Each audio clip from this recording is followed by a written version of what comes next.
Every year I like to play a bit of a guessing game. It's a game that I play with myself. No one is interested in this game. But it's a game that a lot of the news media also likes to play. And that is guessing who will be the Time Magazine's Person of the Year, which I find hilarious because Time Magazine, which has long been totally irrelevant, for some reason one weekend a year, at the end of the year, they become very relevant when the geniuses in that room proclaim who is the most important figure of the year.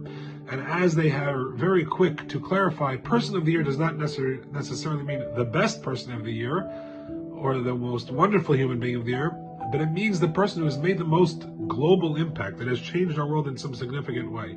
And I actually predicted it. I thought this year it would be either Musk or Trump, and it was Trump. So I'll give myself a round of applause.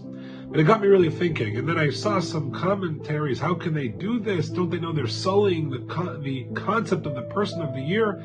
Ignoring that, they also proclaimed Hitler as the Person of the Year, I think in 43 or 44. But obviously not because of his moral stature, but because of the global impact he made. But in Judaism, it's very important to understand a very basic quality. And for this, Trump would not be equivocally the Person of the Year in Judaism. One of the most striking statements in Ethics of the Fathers, a book that looks simple and sounds simple, but is replete with deep layers and hidden meaning, is the Hakina v'hata'ava v'hakavod motziin et ha'adam min ha'olam. Three things: jealousy, kina, ta'ava, lust, kavod, and honor, the desire for honor. You would think the next words would be are damaging, are bad for the soul, are hurtful, take you away from God. But the Mishnah, the oral tradition, uses a very interesting language. Motzi'in et ha'adam min ha'olam, removes a person from this world. We don't find that language anywhere else in any other context, by any other quality or attribute, or by even any other figure, biblical or otherwise, that I'm aware of. And it's because these three things are so personal and really can consume your mind and your entire mental state, where you literally are removed from this world. You cannot see anything around you with a normal lens. And so, without getting into politics, I know we've had enough of talking about it, and that disclosure already sounds pathetic. But without talking about politics and what he has done and what he hasn't done, the fact of the matter is that Trump is very egotistical. I think we can all agree to that.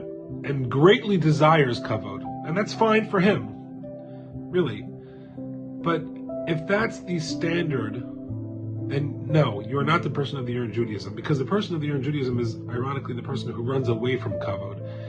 And to that end, the Mishnah, the rabbis tell us another amazing thing, that if a person runs away from honor, then honor will end up reaching them even though they don't want it, which is an amazing thing. And I want to leave that thought with you. Why does the Almighty make this strange pledge? He tells us that honor will remove us from the world, but a person who runs away from it appropriately, it'll end up catching him anyway, in a good way. And that's a good pledge. It's a good promise that the Almighty makes. Why is that? Certainly, I don't think that applies to Trump, and he's not the Person of the Year. But listen to how ingenious and how almost subliminal and strange Judaism's idea is of a real gibor, a real strong, wonderful, courageous person. The person who's no ego, yet ego will catch up to him, which is a promise by God. Something to think about over Shabbat that I was pondering today as I saw the news of Time Magazine's Person of the Year. Shabbat Shalom.